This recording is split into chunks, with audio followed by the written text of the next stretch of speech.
الرحمن الرحیم السلام علیکم۔ میں ڈاکٹر خالد مبین اپنے طالب علموں اور دوستوں کے لیے علم ثنائے بدائے پر مشتمل ایک ویڈیو لے کر حاضر ہوں۔ امید ہے آج یہ ویڈیو آپ کو پسند آئے گی۔ آپ اسے یقیناً لائک کریں گے اور دوستوں سے شیئر کریں گے۔ علم بدائے ثنائے بدائے اردو شاعری کا حسن و جمال ہے۔ لفظوں میں رنگ، خیالوں میں آہنگ پیدا کرنے والی صنعتوں کا دلکش مطالعہ آپ کے سامنے پیش کیا جا رہا ہے۔ تشبیہ، استعارہ، کنایہ، ایہام اور مبالغہ کی دنیا میں خوش آمدید۔ علم ثنائے بدائے، صنعت کی جمع ہے معنی ہنرمندی، بدائے بدی کی جمع ہے معنی نیا اور انوکھا۔ یہ وہ علم ہے جو کلام میں لفظی و معنوی حسن اور رنگینی پیدا کرتا ہے۔ لغوی معنی دیکھیے، صنعت کی جمع ہنر و کاریگری، بدائے انوکھی، نادر اور بے مثال چیز۔ اصطلاحی مفہوم اگر دیکھیں، وہ علم جس میں کلام کی لفظی و معنوی خوبیوں پر بحث کی جائے تاکہ کلام حسین و دلکش بنے۔ مقصد کیا ہے؟ مقصد ہے کلام میں زینت، تازگی، تاثیر پیدا کرنا۔ شاعری میں دلکشی و لطافت کا راز ہے۔ بعض صنعتیں جو نثر میں بھی استعمال ہوتی ہیں۔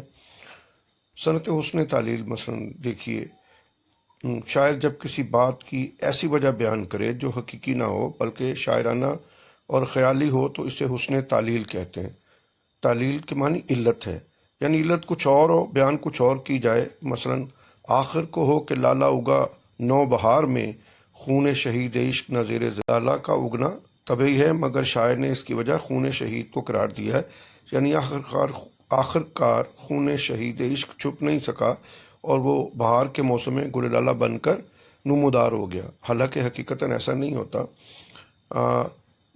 یا ایک اور مثال دیکھیے کہ پیاسی تو تھی سپاہ خدا 3 رات کی، ساحل سے سر پٹکتی تھی موجے فرات کی۔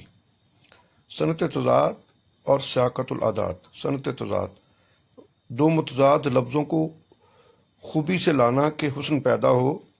غالب کا شعر دیکھیں، بس کہ دشوار ہے ہر کام کا آساں ہونا، آدمی کو بھی میسر نہیں انسان ہونا۔ دشوار آساں صنعت تضاد ہے۔ اور یہاں تعریف دیکھیے اس کی، سیاقت العادات، گنتی اور عادات کو حسن سے بیان کرنا۔ عمر دراز مانگ کے لائے تھے 4 دن، 2 آرزو میں کٹ گئے 2 انتظار میں۔ 4 دن 2 آرزو 2 انتظار میں، صنعت سیاقت العادات ہے۔ پھر صنعت مبالغہ دیکھیے، کسی وصف کو حد سے بڑھا چڑھا کر بیان کرنا کہ عقل حیران رہ جائے۔ نازکی اس کے لب کی کیا کہیے، پنکھڑی گلاب کی سی ہے۔ لب کی نازکی کو گلاب کی پنکھڑی سے بڑھا چڑھا کر بیان کیا گیا ہے، جو مبالغہ لگتا ہے۔ تعریف دیکھیے صنعت تقسیم کی، کسی چیز کے اجزاء یا اقسام کو الگ الگ مصروں یا شعر میں بیان کرنا۔ تیری صورت سے ہے عالم میں بہاروں کو ثبات، تیری آنکھوں کے سوا دنیا میں رکھا کیا ہے۔ صورت اور آنکھوں کی الگ خصوصیات صنعت تقسیم ہے۔ اس طرح رجائیت، قنوتیت، داخلیت۔ رجائی کا مطلب ہے آپٹمزم، کلام میں امید، خوشی اور روشنی کی بات کرنا رجائیت کہلاتا ہے۔ نہ تھا کچھ تو خدا تھا، کچھ نہ ہوتا تو خدا ہوتا، ڈبویا مجھ کو ہونے نے نہ ہوتا، میں تو کیا ہوتا۔ یا دیکھیے، بے خطر کود پڑا آتش نمرود میں عشق، عقل ہے محو تماشائے لب بام بھی۔ دیکھیے نا، عشق جو ہے مراد ابراہیم ہے، یہ استعارہ ہے، لیکن اس میں رجائیت ہے کہ عشق کو کچھ عشق کے جذبے کی وجہ سے جو ہے وہ آتش نمرود میں ابراہیم نے چھلانگ لگائی، لیکن انہیں کچھ نہ ہوا۔ اب قنوتیت اور داخلیت دیکھیے۔ قنوتی کا مطلب ہے مایوس، اور پیسمسٹ کہتے ہیں اسے، اور داخلیت کا اندرونی مایوسی کی بات کرنا۔ مایوسی اور نا امیدی قنوتیت کہلاتی ہے، دل کی اندرونی کیفیت کا بیان داخلیت ہے۔ قنوتیت نا امیدی، مایوسی ہے۔ اور مثال دیکھیں، دل ناداں تجھے ہوا کیا ہے، آخر اس درد کی دوا کیا ہے۔ داخلیت اپنے دل کے رازوں کا اظہار کیا گیا ہے۔ مایوسی کے لیے دیکھیے، ابن مریم ہوا کرے کوئی، میرے دکھ کی دوا کرے کوئی، یعنی اس شعر میں مایوسی کا اظہار کیا گیا ہے۔ اب داخلیت کے بعد خارجیت اور سہل ممتنع۔ خارجیت، باہر کی دنیا، مظاہر فطرت اور معاشرے کا بیان خارجیت کہلاتا ہے۔ لب پہ آتی ہے دعا بن کے تمنا میری، زندگی شمع کی صورت ہو خدایا میری۔ اس میں دیکھیے کہ ایک دعا جو ہے شمع کی صورت ڈلتے ہوئے ایک تمنا کی دعا کی گئی ہے کہ میری زندگی شمع جیسی ہو، میں دوسروں کے لیے فائدہ مند ثابت ہوں۔ یہ خارجیت ہے۔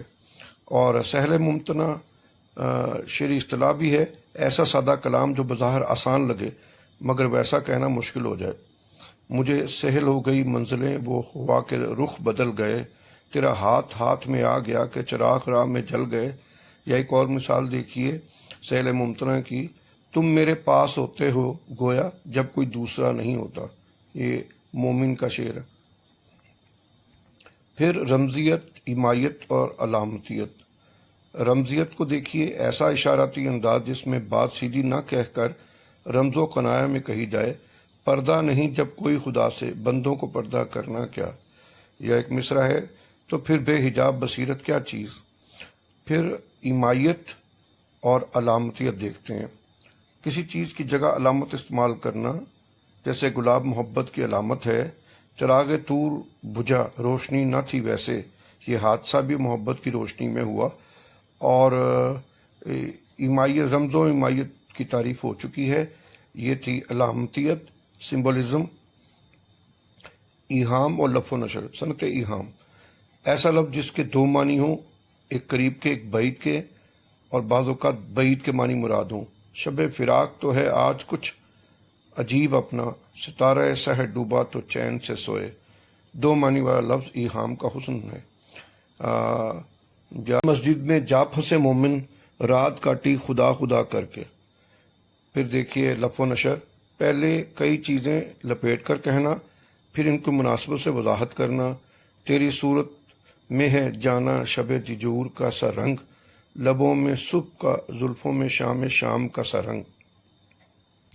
اب لفظ و نشر کی مثال دیکھیے، اصل میں کسی بات کو پہلے پھیلانا اور پھر سمیٹنا، یہ نشر اور لف ہے، لیکن ترکیب ہے لفظ و نشر مرکب عطفی کی۔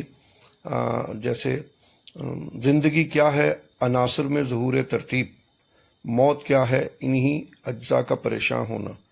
زندگی کیا ہے، یہ ایک طرح کا نشر ہے، عناصر میں ظہور ترتیب یہ لف ہے۔ تو لف و نشر جو ہے دونوں مصروں میں موجود ہے، جو میں نے شعر آپ کے سامنے پیش کیا۔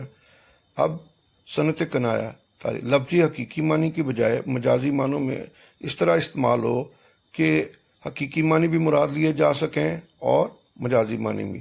وہ تو جمیل کا ہاتھ بہت کشادہ ہے، یا مثال دیکھیے، اللہ اس کے ہاتھ کو اور کشادہ کرے۔ ہاتھ کشادہ، سخی بولنا، یہ کنایہ ہے۔ صنعت تشبیہ، تعریف، کسی ایک چیز کو دوسری چیز جیسا قرار دینا تشبیہ کہلاتا ہے، بشرط یہ کہ دوسری چیز میں وہ خوبی زیادہ ہو۔ اس میں مشبہ، مشبہ بے، وجہ شبہ، حرف شبہ، جی 4 اس کی جو ہے ارکان ہیں۔ مشبہ جس کو تشبیہ دی جائے، مشبہ بے جسے تشبیہ دی جائے، وجہ شبہ مشترک خوبی ہے، اور حرف شبہ کو ادات شبہ بھی کہتے ہیں، جیسے جیسا، سا، مثل۔ ناز کی اس کے لب کی کیا کہیے، پنکھڑی گلاب کی سی ہے۔ لب مشبہ ہے، پنکھڑی گلاب مشبہ بے، نازک کی وجہ شبہ، اور سی حرف تشبیہ ہے۔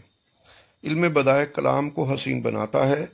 حسن تعلیل، تضاد، سیاقت الاداد، مبالغہ، تقسیم، رجائیت، کنوتیت، داخلیت، خارجیت، سہل ممتنع، رمزیت، علامتیت، ایہام، لفظ و نشر، کنایہ، تشبیہ، استعارہ، یہ سب علم بدائع کی روشن ستون ہیں۔ اور اگر آپ کو میرا یوٹیوب چینل پسند آئے تو عذرائے کرم اسے لائک، شیئر اور کمنٹ ضرور کیجیے گا۔ انشاءاللہ اگلی ویڈیو میں ملاقات ہوتی ہے۔ اللہ آپ کا حامی و ناصر ہو۔